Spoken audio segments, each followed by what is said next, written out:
Alejandro lo conozco, me van a permitir que introduzca un recuerdo personal, hace muchos años. No éramos compañeros exactamente de carrera, pero coincidimos en algunas asignaturas de la especialidad de Historia Medieval. Y en aquel momento recuerdo que me resultaba admirable Alejandro por una sencilla razón, porque se tuvo en unos años en que no había un plan de estudio con un itinerario curricular para hacer unos estudios árabes dignos de tal nombre en la especialidad de Historia, él se fue abriendo su camino, ahí mezclando filología e historia, y me resultaba especialmente llamativo y meritorio, porque estamos en Sevilla y tenemos un departamento de Historia Medieval y una facultad de Geografía e Historia con el pasado islámico que tiene esta ciudad, con la huella que ha dejado la ciudad, y no había, y creo que no hay todavía, un itinerario relacionado que permita a un medievalista de formación como historiador pues tener acceso a una formación en lengua árabe. De manera que ha pasado como durante muchas décadas ha sucedido en España, que la historia de Al-Ándalus ha estado, no, iba a decir ha caído en las manos, que parece que es algo maligno, ¿no? Pero ha estado en manos de los arabistas, de los filólogos, y los medievalistas, en cambio, se han volcado a la historia castellana y cristiana. Y creo que eso es algo que hay que remediar. Yo estoy un poco alejado de la Universidad Española y no sé si se ha remediado. Luego Alejandro nos lo aclarará. Pero bueno, dejando aparte esta anécdota personal y bueno, que da pie a que después Alejandro comente algunas cosas, debo decir que Alejandro tiene una trayectoria que la verdad es que es muy meritoria, muy densa en contenido. Es un historiador que ha hecho un estudio muy detenido, muy concienzudo de las fuentes árabes y que también las ha comparado con las fuentes latinas. Pero desde hace años, bueno, ya demasiados años, ¿no? Alejandro ha acumulado una serie de publicaciones. Recuerdo que tuve ocasión de felicitarlo en aquel libro derivado de su tesis sobre la Huelva islámica. Alejandro es hoy catedrático de la Universidad de Huelva y su tesis, pues mereció, el libro que salió de la tesis mereció el premio Ateneo de Sevilla. Yo fui finalista y tuve el gusto de asistir, además fue un merecido ganador de ese premio, y desde entonces ha publicado distintos libros sobre muy variados temas, pero hay uno que me gustaría destacar que, bueno, hay varios, pero hay uno, el que me encantó, que fue el de la conquista de Al-Ándalus, cómo apegándose a la fuente, cómo haciendo un análisis textual admirable, pues desmontaba ciertos mitos de la conquista de Al-Ándalus, que bueno, ya eso es una discusión muy larga, no voy a introducirla aquí, pero bueno, que ahí quedó como un testimonio de erudición. Y también, aparte de los distintos libros y artículos que tiene sobre la yihad, la guerra santa en el ámbito islámico, en comparación también con la idea de cruzada o de guerra santa en el cristianismo, debo decir que también ha hecho una gran labor divulgadora, una gran labor de animar el debate académico, tanto en el sentido más serio del mundo académico, ¿no? Con Maribel Fierro, que la tuvimos aquí presente, hizo hace unos años, creo que fue en 2016, ¿no? Un encuentro, no sé si se llama congreso, encuentro de distintos pensadores, distintos académicos con distintas ideologías, con distintos enfoques historiográficos, que, bueno, que dio lugar a una publicación y que muchos de esos trabajos luego se han publicado de una forma más, ¿no? más concienzuda, más con notas a pie de página, como nos gusta a nosotros los universitarios, los doctores. Y también tiene otra doble vertiente de divulgación, que es la divulgación en redes sociales, en la que de vez en cuando le gusta agitar el avispero de Twitter, que de eso lo estuvimos hablando el otro día en el postpartido, y la verdad es que da lugar a debates muy animados y bueno, que a mí me gusta llevarle la contraria, pero bueno, a mí me gusta discutir, a él también, así que nos lo pasamos muy bien. Entonces, sin más, debo decirles que van a comprobar ustedes que es un gran divulgador, que por eso lo hemos traído aquí, y sin más, pues le dejo con el doctor Alejandro García San Juan. Muchas gracias.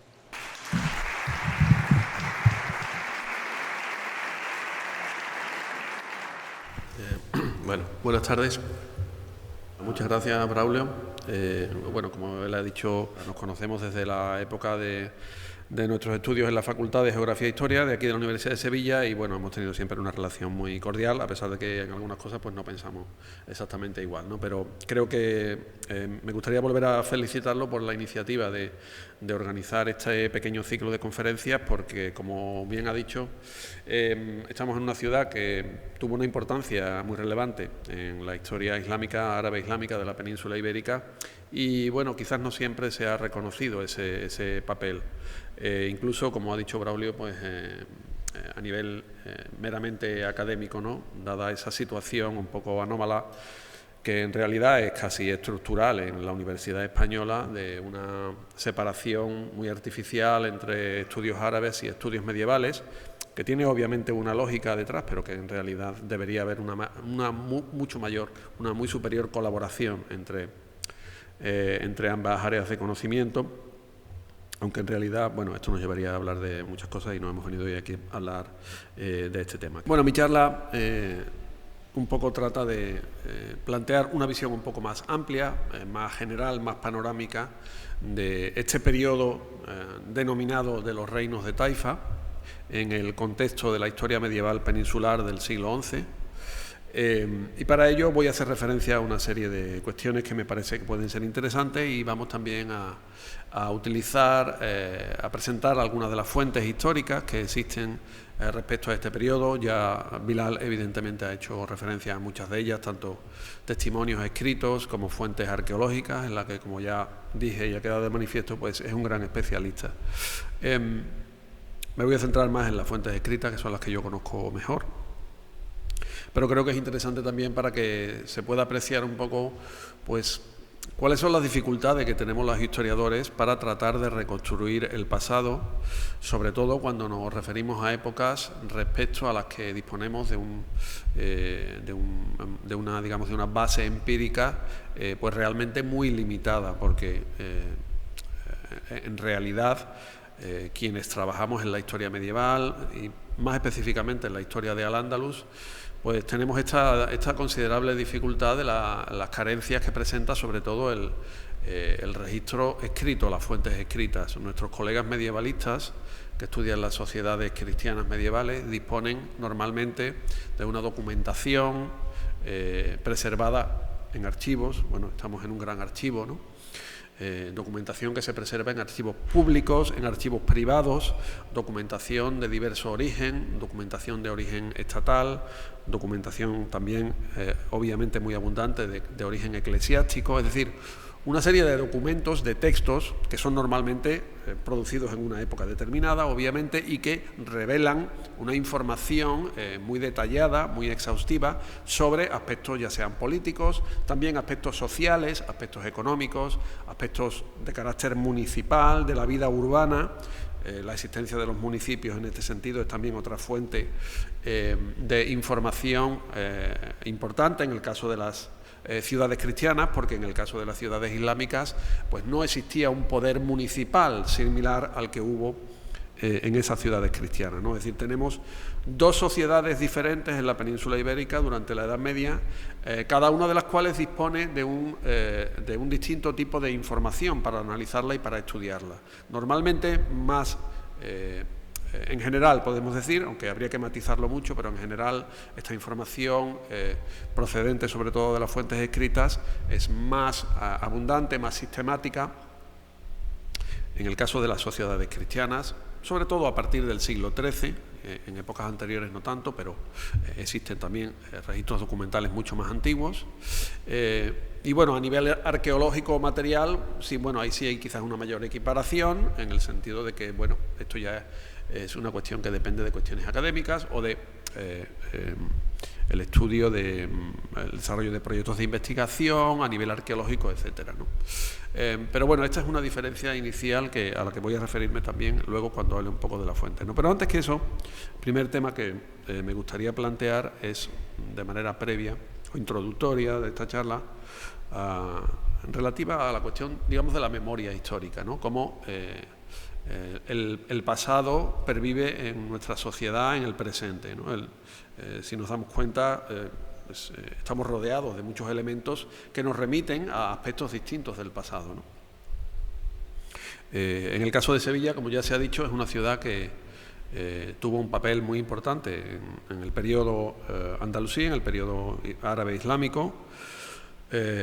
una ciudad que adquirió una gran relevancia, precisamente a partir de la época taifa, como ha puesto de manifiesto Bilal, y esto se aprecia incluso desde el punto de vista de la propia materialidad urbana de la ciudad. Sevilla se va a convertir, de hecho, en la ciudad más importante, no solamente la ciudad islámica más importante de Sevilla, de la península, sino en la ciudad más importante de la península ibérica. No había, cuando los cristianos llegaron a Sevilla en 1248, cuando Sevilla fue conquistada por Fernando III, no había en la península ibérica una ciudad tan importante como Sevilla. Era la ciudad más importante de la península ibérica. Y ese es un proceso que arranca a partir del siglo XI y que está también un poco relacionado con el declive que va a experimentar Córdoba a raíz de la desaparición del califato omeya de Córdoba. Córdoba había sido el gran centro urbano de Al-Ándalus, hasta el siglo XI, lo siguió siendo, obviamente después, pero perdió parte de esa pujanza que había tenido gracias a ser la sede del que había sido el poder más fuerte, mejor dotado que había habido en la península ibérica entre el siglo VIII y el siglo XI. La dinastía omeya gobernó en Córdoba durante casi 300 años. Eso nos indica bastante la dimensión que tuvo el poder omeya en la península ibérica. Evidentemente, a lo largo de esos 300 años pasaron muchas cosas y los omeyas experimentaron muchos altibajos, pero hay una continuidad del poder omeya a lo largo de 275 o 76 años, desde el año 756 hasta el año 1031. Se suceden de forma ininterrumpida los soberanos omeya de Córdoba. Bueno, como decía, Sevilla, digamos, de alguna forma toma el relevo de Córdoba como el principal centro urbano de Al-Ándalus, con permiso de Granada. Ya habéis visto también que la rivalidad entre Sevilla y Granada no es una cosa de hoy día, sino que se remonta ya incluso a los ciríes, ¿no? Desde el propio origen de Granada, porque efectivamente pues Granada se convierte en un centro urbano también muy potente, muy poderoso. Entonces, como digo, quería hacer referencia a esta cuestión. Y precisamente, Sevilla es conocida a nivel mundial por su gran icono arquitectónico, que es la Giralda, obviamente. Y es un monumento que tiene un cierto carácter híbrido, sin duda, que revela la compleja historia que tiene esta ciudad, pero es una construcción que tiene un origen en la presencia de la dinastía almohade en el siglo XII. A finales del siglo XII, los almohades se asientan en Sevilla y eligen esta ciudad como su capital, el centro de su poder en la península ibérica. Y a eso responde la monumentalización que llevan a cabo los almohades en Sevilla y que incluye la construcción de una nueva mezquita aljama que va a suceder a la antigua mezquita aljama, que ya se había quedado muy pequeña para lo que era la ciudad de Sevilla. La mezquita, como ha dicho Bilal, de Ibn Adabbas, que es la actual iglesia del Salvador, y que hay que decir que esa mezquita estuvo prácticamente intacta hasta el siglo XVII. Hasta el siglo XVII se preservó el edificio de esa mezquita, entonces se derriba para construir la nueva iglesia. Esta ciudad, que tiene un icono a nivel internacional, que es conocida, saben ustedes que incluso hay réplicas de la Giralda en diversas partes del mundo. En Estados Unidos, por ejemplo, hay réplicas de la Giralda.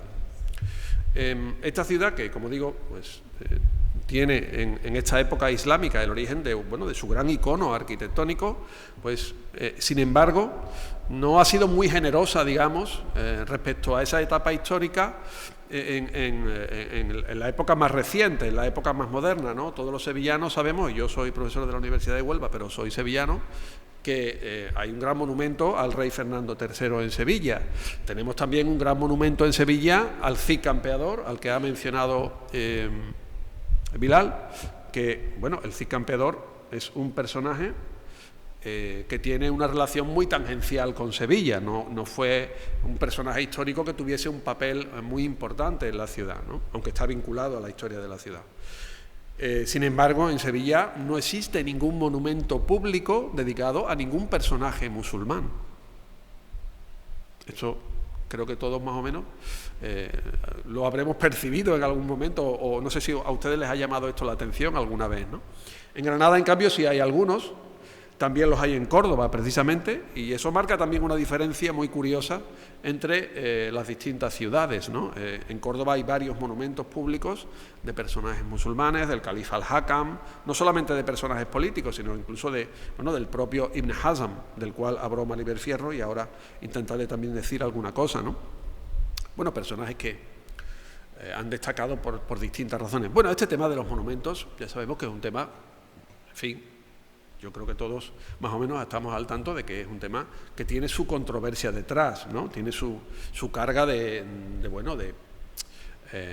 a qué cosas le damos importancia del pasado. Y a esas cosas que damos importancia del pasado dice mucho de quiénes somos nosotros, quiénes nos consideramos, o a qué cosas queremos destacar en nuestra sociedad, ¿no? Por lo tanto, parece que en Sevilla, pues, curiosamente, no se ha querido destacar mucho ese pasado islámico, al menos a juzgar por la monumentalidad pública dedicada a ese periodo, porque esta triste columna cita en el Alcázar de Sevilla, pues es prácticamente el único monumento público que hace un cierto reconocimiento a esa etapa histórica de la ciudad de Sevilla, ¿no? Esta columna, que, bueno, no es tampoco tan antigua, es de hace unos 30 años aproximadamente, del año 91, que se colocó con motivo de su destierro, bueno, su exilio al norte de África. Como ya ha dicho Bilal, pues el destino de los taifas no fue precisamente paradisiaco, tuvieron un destino, casi todos ellos, pues bastante complicado.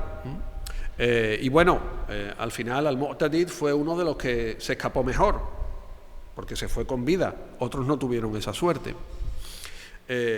porque bueno, estamos en una época donde hay mucha violencia, ¿no? Esto hay que decirlo claramente. Es un periodo donde hay una gran violencia política, y una violencia en la que normalmente se es implacable con el adversario. Tanto hablo por parte de musulmanes y por parte de cristianos. Aquí no hay diferenciación ninguna en ese aspecto, ¿no? Es una época de una gran violencia política. Lo hemos visto también, por ejemplo, en la propia rivalidad entre las taifas de Granada y de Sevilla, donde el hecho de que fueran correligionarios musulmanes no significaba necesariamente nada. Aquí cada uno iba a lo suyo, a sus intereses. Y repito, tanto cristianos como musulmanes. Bueno, pues este triste monumento, como digo, esta columna, bueno, pues ahí queda, ¿no? Pues está bien. Es, como digo, el único testimonio de un reconocimiento de la ciudad de Sevilla a ese pasado árabe e islámico. Bueno, se ha hablado ya varias veces y se ha puesto la imagen tanto en la charla de Bilal como de la conferencia de Maribel Fierro el martes. Bueno, el destino de Al-Mu'tadid, su destierro en Ahmad, y hemos visto la imagen actual de su lugar de enterramiento. Bueno, no se crean ustedes que Al-Mu'tadid tuvo un sitio tan destacado de enterramiento. Siempre ese edificio y ese enterramiento que se ha hecho es bastante reciente. Yo creo que debe ser de los años 70 o incluso no sé si algo posterior, no sé exactamente cuándo se construye. El caso es que esta imagen, que es relativamente conocida, pues nos muestra otro perfil muy distinto del enterramiento de Al-Mu'tamid. Si realmente esa era la tumba de Al-Mu'tamid o no, no lo podemos saber. Ahora mismo no creo que estemos en condiciones de saberlo. No sé qué memoria queda de ese enterramiento, pero desde luego nos da una imagen muy distinta de cuál fue el destino del último rey de la taifa de Sevilla, ¿no? Bueno, es interesante, muy interesante, que Blas Infante, una figura como Blas Infante, pues tuviese la iniciativa de viajar a Marruecos. Estamos en el año 1924, es la época del protectorado español en el norte de África, aunque desde luego Ahmad, como ven ustedes en el mapa, pues quedaba fuera completamente del dominio del protectorado español en el norte de África. Pero es interesante, como digo, que un personaje como Blas Infante decidiera en 1924 viajar lo que entonces no debía ser un viaje nada fácil. Los que hemos estado viajando por Marruecos desde hace bastantes años, bueno, hoy día viajar en Marruecos es algo relativamente sencillo, pero hace 30 años viajar por Marruecos era otra cosa, o sea que me imagino que en 1924 no debía ser nada fácil moverse por allí. Como digo, es un elemento, un detalle interesante que nos remite, bueno, a muchas cuestiones, nos plantea muchas cuestiones, ¿no? ¿Qué hacía Blas Infante visitando la tumba de Al-Mu'tamid, ¿no? Bueno, todos sabemos más o menos quién es Blas Infante, evidentemente, ¿no? Es un personaje que ha recibido un gran reconocimiento institucional en la democracia, en la reciente democracia española. Ha sido declarado en el Estatuto de Autonomía de Andalucía como el padre de la patria andaluza, ¿no? Ya sucedió esto en el primer Estatuto de la Autonomía y se reiteró evidentemente en el nuevo Estatuto que se aprobó, o en la reforma del Estatuto que se aprobó hace unos años, ¿no?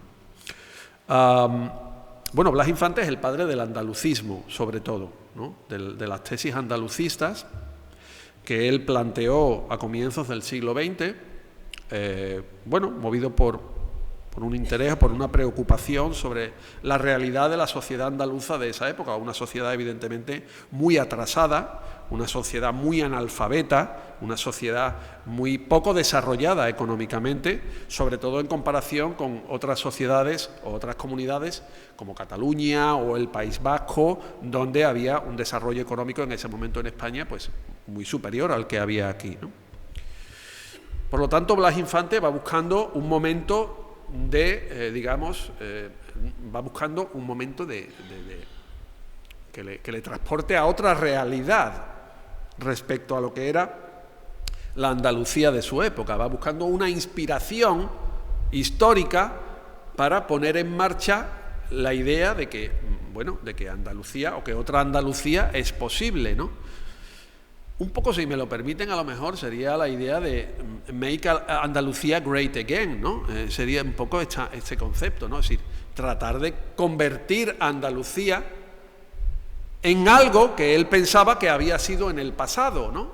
Ese gran Al-Ándalus, ¿no? Esta sociedad multicultural, esta sociedad desarrollada, esta sociedad de literatos, de científicos, de poetas como Al-Mu'tamid, y es cierto en parte, no le faltaba cierta razón a Blas Infante en el sentido de que Al-Ándalus en su momento fue una sociedad, podemos decir, más avanzada que otras sociedades vecinas, más avanzada a nivel económico, sobre todo la base económica es lo que posibilita el desarrollo de una sociedad, y efectivamente la sociedad de Al-Ándalus disponía de unos recursos superiores a los que disponían las sociedades cristianas peninsulares.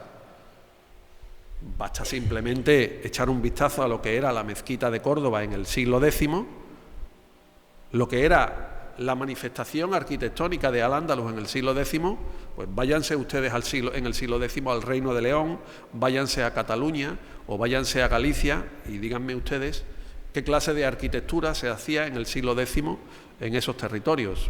Era una arquitectura muy diferente, evidentemente, ¿no? Era una arquitectura mucho menos sofisticada, mucho menos grandilocuente, mucho menos monumental, y eso dice mucho de la capacidad, en este caso, del poder omeya para manifestar arquitectónicamente su poder. Es una expresión del poder de la dinastía omeya, y esa dinastía disponía de unos recursos que estaban muy lejos de los recursos que podían disponer los poderes cristianos en el norte de la península de esa época. Aunque bueno, ya los califas omeyas empezaron a tener ciertos problemitas con los vecinos del norte, ¿eh? No nos olvidemos que el mismísimo Abderramán III sufrió un palo tremendo enfrentándose con el rey de León, Ramiro II. Sufrió la peor derrota de su amplia trayectoria. Bueno, se quedó tan deprimido Abderramán III que se bajó del caballo y ya no se subió más. Ya no quiso volver a subirse al caballo. Perdió su Corán en esa batalla, porque estuvo a punto de palmar en esa batalla el califa Abderramán III. bueno, hubo gente que pagó el pato de eso, evidentemente, ¿no?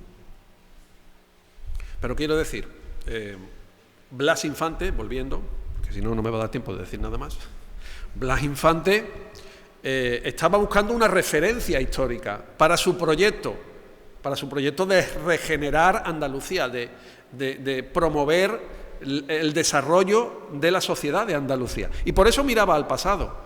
Por eso fue a ver al Mu'tamid, porque al Mu'tamid era ese rey poeta, ese rey culto, refinado, poderoso, que le podía dar la pauta para tratar de rescatar lo que él pensaba que podía ser una referencia histórica para su Andalucía, ¿no? Bueno, no entraremos en disquisiciones, ¿no? Pero como sabemos, todos los nacionalismos normalmente pecan de una lectura muy simplista del pasado, ¿no? En el caso de Blas Infante, al-Ándalus, Andalucía, ¿no? Él hacía esa equiparación. Esto es una gran simplificación, porque al-Ándalus no era solamente Andalucía. Es evidente que el nombre de Andalucía ha quedado como, sin duda, como un testimonio, una vez más también, de bueno, la importancia que tuvo esta parte meridional de la península para los musulmanes. Hay que fijarse que Córdoba, Sevilla y Granada están en el sur de la península y fueron los tres grandes centros políticos, no los únicos, porque también fue un gran centro político Toledo, o Zaragoza, o Badajoz, o Valencia, o Murcia en otros momentos. Pero los tres grandes centros urbanos, los tres grandes centros políticos de Al-Ándalus estuvieron en el sur de la península. Y eso es la manifestación de una realidad, ¿no? Que la base del poder islámico en la península radicaba sobre todo en las zonas más meridionales, ¿eh? Pero repito, no se puede identificar simplísticamente Al-Ándalus y Andalucía, ¿no? Bueno, esto es un poco la referencia de un personaje como Blas Infante, que bueno, al final tuvo también el final que tuvo, ¿no? Como todos sabemos, aunque en su caso sí ha habido un reconocimiento en la democracia reciente a la figura de Blas Infante, pero bueno, sus ideas quizás historiográficas, diríamos, realmente no se puede hablar, ni siquiera creo yo, de una historiografía andalucista. El andalucismo no tiene una historiografía, una tradición historiográfica propia. Obviamente Blas Infante no era un historiador, eso ya lo sabemos. Blas Infante era un notario, ¿no? Una persona que profesionalmente se dedicaba al mundo jurídico, ¿no? Entonces no podemos hablar de Blas Infante ni mucho menos como un historiador. Y esto creo que es importante porque uno es historiador para algo, aunque parezca que no, pero quiero decir que los historiadores nos formamos, estudiamos, nos preparamos para hacer nuestro trabajo. Lo que pasa es que luego viene cualquiera y publica un libro de historia. Da igual lo que sepa, lo que haya estudiado o a lo que se dedique, ¿no? Todo el mundo puede opinar sobre la historia. Y bueno, está muy bien que sea así, ¿no? Vivimos en un país libre y hay libertad de expresión. Pero bueno, a un médico que practica la medicina sin ser médico, ojo, eso ya es otro tema diferente.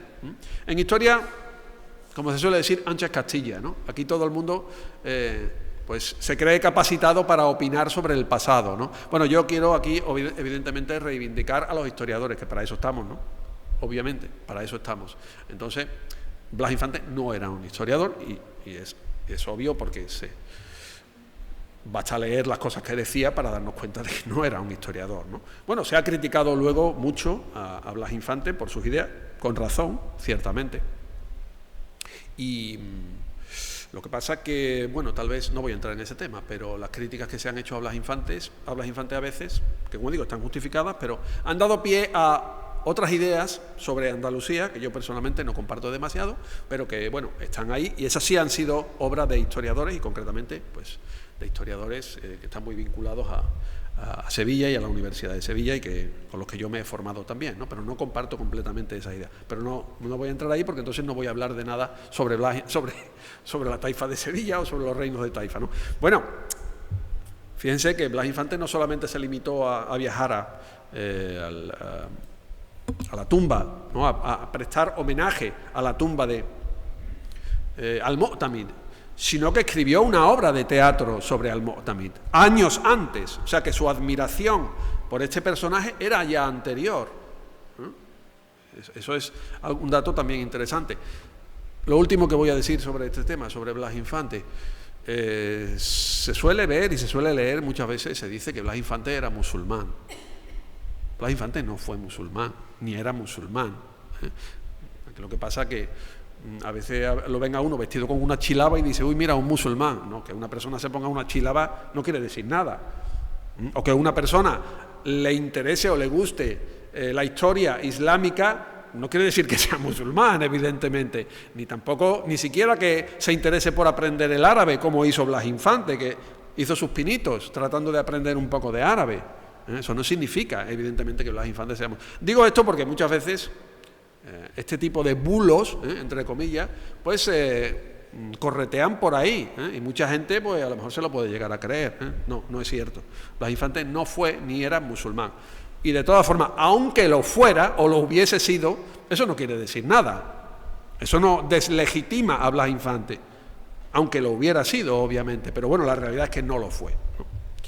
Bueno, dejemos ya a Blas Infante y pasemos directamente a esta época de los reinos de Taifa, ¿no? Como he dicho, bueno, ya se ha puesto de manifiesto en las charlas anteriores, esta es una época extraordinariamente compleja. No es una época muy larga, es una época que se extiende a lo largo de unas décadas de tiempo. No es un periodo histórico muy largo. Antes he dicho que los omeyas gobernaron durante casi 300 años en Córdoba. Bueno, ¿qué más quisiera alguno de las dinastías de Taifa haber podido llegar a la mitad de eso? Estamos hablando de un periodo que se extiende aproximadamente entre las décadas de 1020 hasta aproximadamente los años 1090, ¿no? Es cierto que hubo algunas taifas, sobre todo en Zaragoza y en Baleares, en este caso por razones más obvias, que duraron algo más de tiempo, esas dinastías. Pero la mayor parte de ellas, los almorávides, perdón por la expresión, pero se las cepillaron con bastante facilidad, sin grandes problemas. No tuvieron grandes problemas los almorávides para quitarse de encima a los reyes de Taifa. Por lo tanto, este es un periodo no muy extenso cronológicamente, pero sí muy intenso. Es un periodo en el que suceden bastantes cosas, es un periodo que tiene un gran interés propio, porque es un periodo en el que la sociedad de Al-Ándalus se enfrentó a un desafío enorme, que era, ¿ahora qué hacemos? Se han ido nuestros califas, los que nos han gobernado durante 300 años, ya no están. Eso es un símbolo o un síntoma de un cierto declive en una sociedad, ¿no? Para la mentalidad, tenemos que ponernos en la mentalidad de la sociedad de esta época, ¿no? La desaparición de una dinastía que había gobernado en Córdoba durante tanto tiempo supone, pues como decimos hoy, normalmente un shock tremendo para la sociedad de Al-Ándalus. La sociedad de Al-Ándalus de alguna forma queda un poco traumatizada debido a esta situación, y en parte, en cierta medida, los problemas que suceden en esta sociedad tienen que ver con esto, con una fuerte crisis social, una fuerte crisis ideológica en esta sociedad. ¿Cómo reaccionamos ante esto? Bueno, es el gran problema al que se enfrentaron todas estas dinastías, su legitimidad como soberanos. ¿Quién soy yo para gobernar?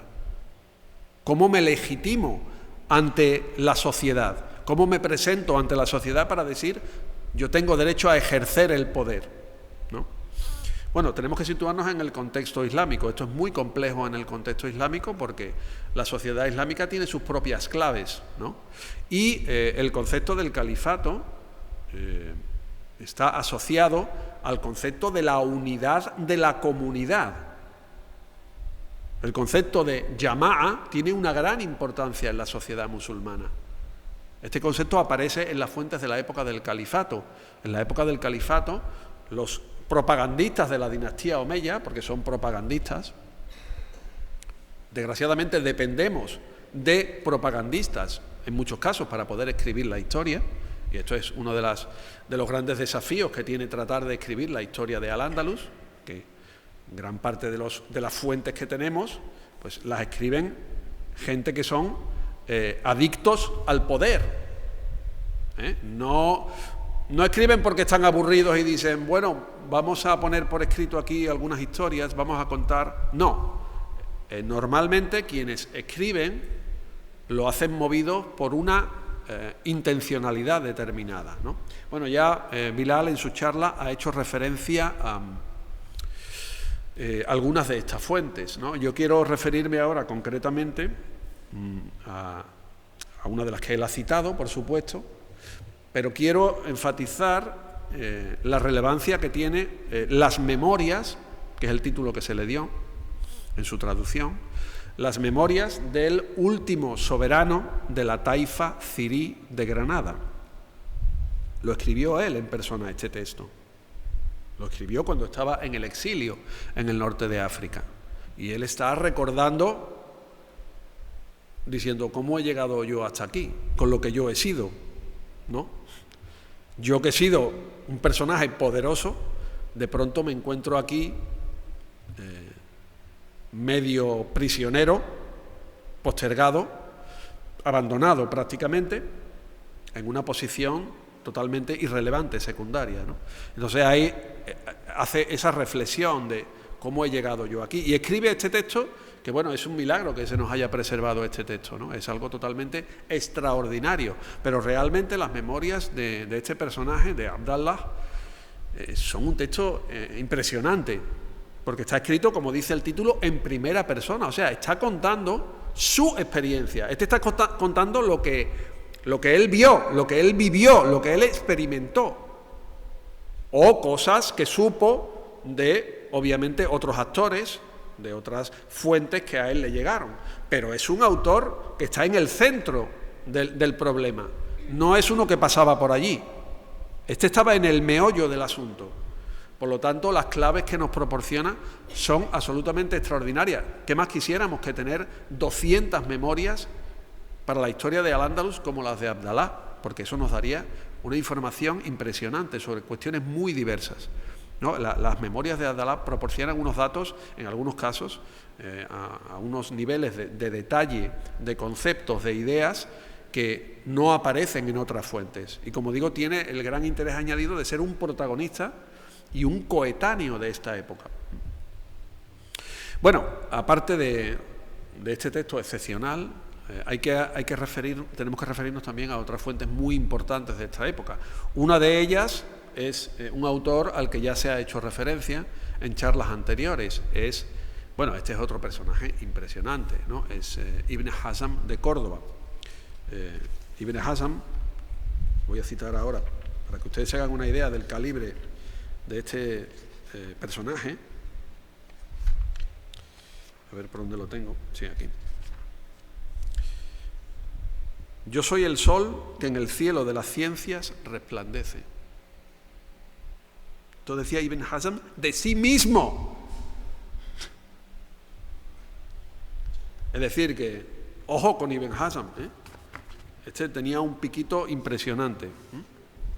Este era un personaje realmente importante y muy interesante, porque es un personaje de esta época.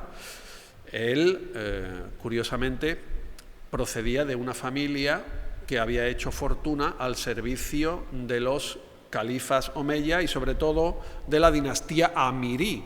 Ya saben ustedes que en el califato de Córdoba fue algo bastante efímero, Vino primero Abderramán III, el fundador, luego vino Al-Hakam, el hijo de Abderramán, que se lo encontró todo hecho, porque el padre se había dedicado a partirse la cara con todo el mundo. Esto es como el padre que funda la empresa y el niño se encuentra ya la empresa fundada, organizada y funcionando, ¿no? Entonces hizo sus cosas, ¿no?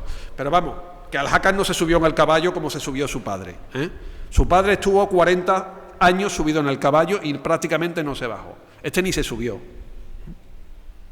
Entonces, su familia, la familia de Ibn Hazm, con perdón, esto era una familia pija, o sea, del califato de Córdoba. O sea, esta era gente que era muy bien, Pero claro, cuando el califato se derrumba, la cosa cambia, evidentemente. Por eso Ibn Hazm es un legitimista omeya atroz. Bueno, tan atroz que no dudaba en insultar a los taifas.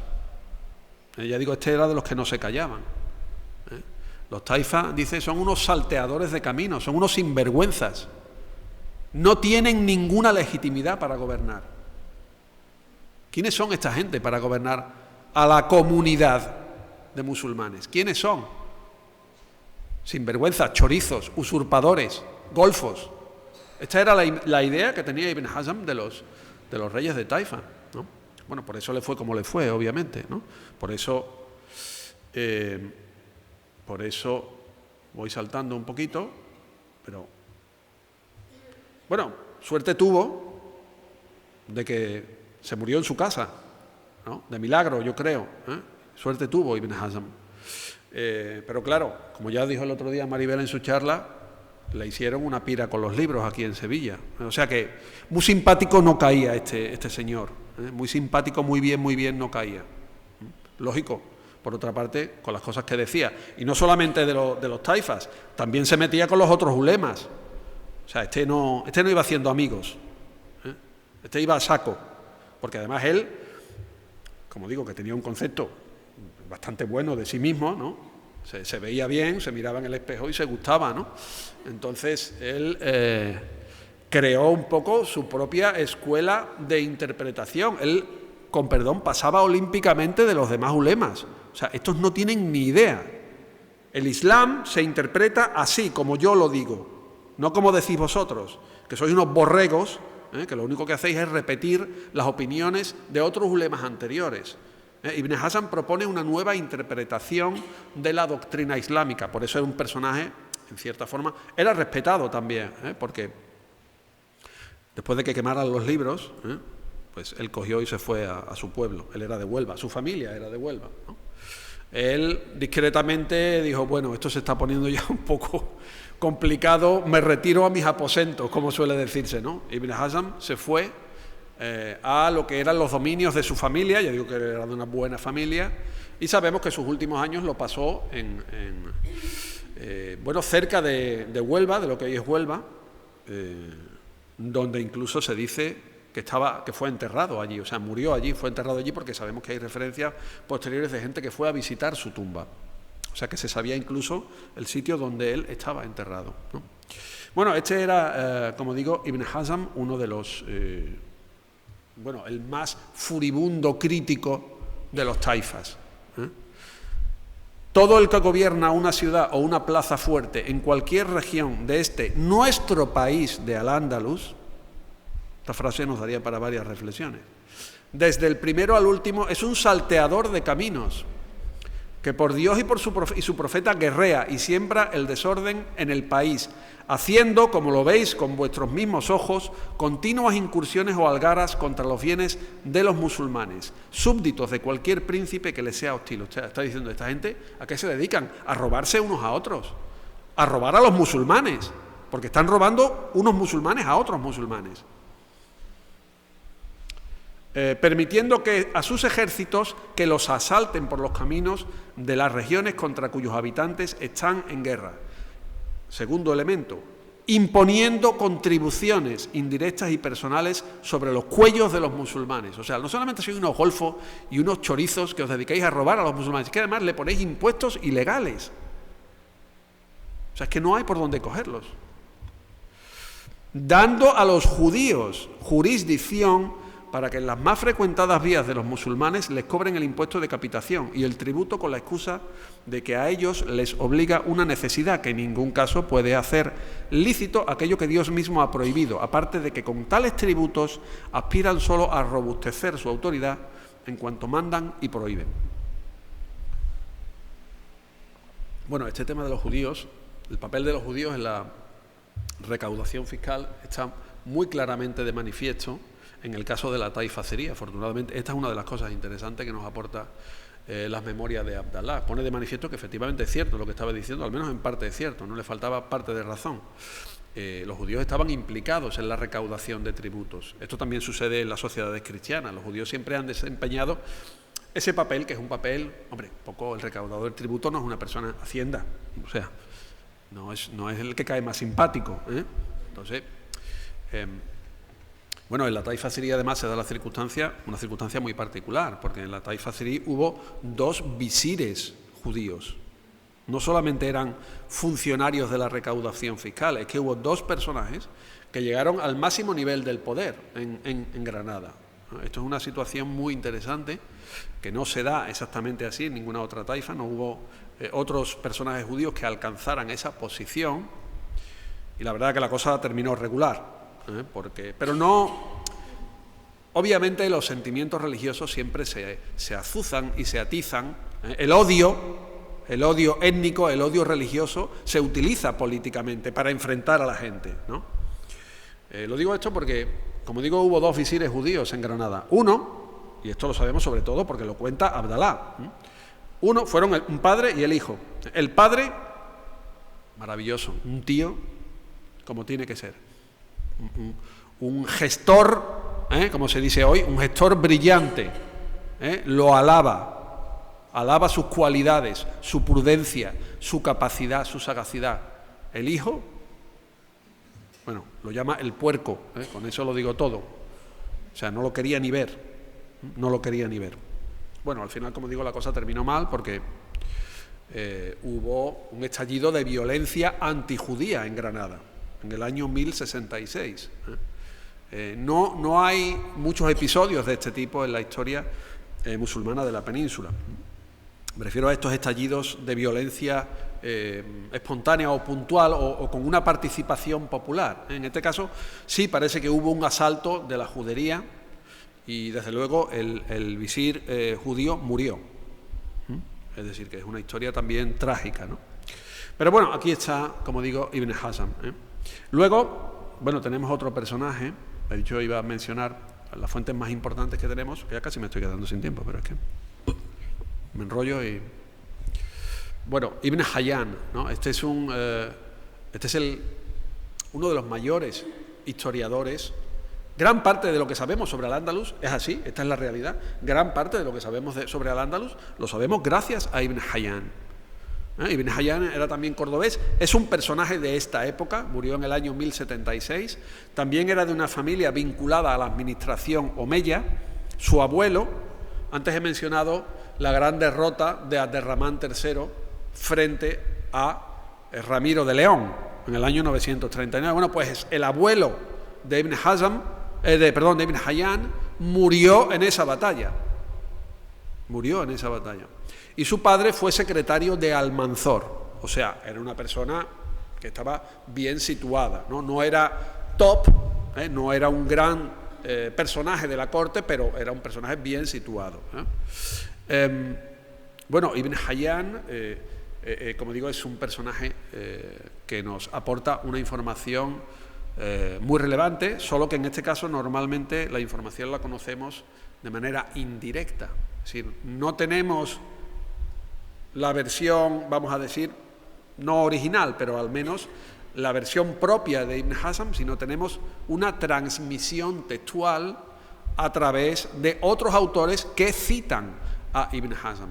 Pero en general, en esto sí nos podemos fiar bastante, porque normalmente los copistas en estos eran, como se dice hoy, copia y pega. O sea, ellos cogían un párrafo y directamente copiaban. Dice Ibn Hayyan, y nos cuentan todo lo que decía de Ibn Hayyan sobre un asunto determinado, ¿no? Entonces, en este aspecto, esa transmisión textual normalmente suele ser bastante fiable. Otra cosa es que lo que diga Ibn Hayyan sea más o menos fiable, pero ese es otro problema, ¿no? Bueno, entre Ibn Hazm, Ibn Hayyan y Abdalá tenemos, no todo, por supuesto, pero es una buena parte de la información que tenemos sobre este periodo de los reinos de Taifa. Como he dicho antes, es un periodo muy corto, es un periodo relativamente corto. Yo he puesto aquí el año 1085, quizás me he quedado un poquito demasiado corto, porque ya, como ha dicho Bilal, 1085 es la fecha de la conquista de Toledo, ¿no? Que no significa el final de los taifas, pero significa que vienen ya los almorávides. Y esto cambia completamente la situación, porque la llegada de los almorávides va a suponer, bueno, el final del sistema de las taifas, realmente. Los almorávides liquidaron las taifas. Primero vinieron, perdón de nuevo por el coloquialismo, pero vinieron de colegueo, vinieron de buen rollo, como se suele decir, ¿no? Como ha comentado Bilal, hay una situación originada por la caída de Toledo, que me voy a ir directamente para que se pueda ver, la caída de Toledo. Esto, como decimos también normalmente hoy día, pues es que entraron en pánico. Los andalusíes entraron en pánico, y no le faltaba razón, porque Toledo está a unos 400 kilómetros de Córdoba, más o menos, no está a más distancia. O sea que ya se les estaba viendo la patita. Por lo tanto, aquí fue cuando los musulmanes dijeron, ojo, que aquí esto va en serio. Los musulmanes habían estado muy crecidos en la época del califato. Como sabemos, Almanzor había castigado por todas partes a los cristianos, desde Santiago hasta Barcelona, les había dado, como se suele decir, hasta en el cielo de la boca. Los musulmanes estaban muy confiados, los musulmanes estaban muy seguros de sí mismos, pero esa seguridad rápidamente cambió precisamente a raíz de la conquista de Toledo. Toledo no fue la primera ciudad que los cristianos conquistaron a los musulmanes, ya le habían tomado otras, pero sí fue la primera importante, porque Toledo era uno de los grandes centros urbanos de Al-Ándalus, y fue la primera que quedó permanentemente en manos de los cristianos. Toledo ya nunca más volvió a manos de los musulmanes. No fue como Valencia, que el Cid la tomó y luego vinieron los almorávides y la volvieron a tomar. Eso no sucedió en Toledo. Por lo tanto, bueno, lo dice Abdalá de una forma mucho más elocuente que yo. La noticia de lo sucedido en esta ciudad tuvo en todo Al-Ándalus una enorme repercusión. Llenó de espanto a los andalusíes y les quitó la menor esperanza de seguir habitando en la península. O sea que realmente, como digo, esto lo dice Abdalá. O sea, él estaba allí, no estaba en Toledo, pero él estaba allí y él se enteró de que habían conquistado Toledo. Y él obviamente pudo percibir, pudo saber cuál fue el impacto que tuvo esta noticia cuando llegó a Córdoba, cuando llegó a Granada, cuando llegó a Sevilla. O sea, el impacto fue enorme. Tanto que los taifas dijeron, bueno, aquí o buscamos ayuda o aquí terminamos. Oye, ellos se vieron impotentes para frenar a los cristianos. Quizá les entró demasiado miedo, porque todavía los taifas, bueno, digamos de la taifa abadí, que era la más potente de todas, era un bocado demasiado grande para que se lo pudiera comer Alfonso VI. Alfonso VI no se podía comer la taifa de Sevilla, ni siquiera la de Granada. Y de hecho el propio Abdalá eso también lo dice en las memorias. Pero bueno, el caso es que los almorávides vienen. Y como digo, inicialmente vienen a ayudar, y de hecho ayudaron. Es decir, que vinieron los almorávides, euforia absoluta entre los taifas. De nuevo, Abdalá, esto nos lo transmite con total elocuencia.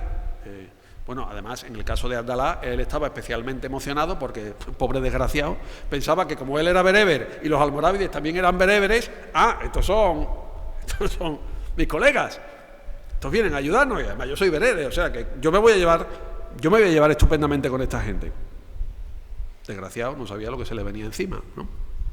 Bueno, el caso es que efectivamente vienen los almorávides, como ya ha dicho Bilal, voy a ir terminando. Como ha dicho Bilal, son unos contingentes, un emirato muy potente, mucho más potente que las taifas, con una capacidad de organización y de actuación notable, que fueron los que frenaron la expansión cristiana realmente, bueno, con ayuda de los taifas, es cierto, pero fueron los almorávides. Claro, ¿qué sucedió? Que una vez que derrotaron, como ha dicho Bilal, a Alfonso, Yusuf ibn Tashufin se vuelve al norte de África. Amigos, ya ahí lo tenéis, lo hemos hecho, y vuelven otra vez los conflictos entre los taifas. Y otra vez, oye, vente que... Y claro, Yusuf ibn Tashufin en un momento que dijo, mira, señores, aquí se ha acabado ya el cachondeo, ¿no? Se ha acabado la tontería. Entonces, a la tercera, Yusuf Ibn Tashfin ya vino, pero vino para liquidarlo todo y decir, se ha acabado. Es decir, esta gente no son capaces de entenderse entre ellos, y yo no voy a estar aquí viniendo cada vez que a esta gente se les antoje a prestarles ayuda. Por lo tanto, se acabó el buen rollo, y como digo, con esto voy a terminar, y aquí se acabaron las amistades. Es decir, que, como se suele decir, Yusuf Ibn Tashfin vino con el cuchillo en la boca. O sea, no vino a hacer amigos, ni siquiera vino a hacer prisioneros. Vino a quitárselos a todos de encima. Y empezó por el de Granada, el primero, el que se creía que los almorávides eran su amigo. Pobre desgraciado. Bastante suerte tuvo que salvó el pellejo. Y como un tablero de dominó fueron cayendo todos. Y ya digo que no fue precisamente entre besos y abrazos, La toma de Córdoba hizo caer por tierra todas sus esperanzas. Se está refiriendo ahora a la taifa de Sevilla. Córdoba pertenecía a la taifa de Sevilla.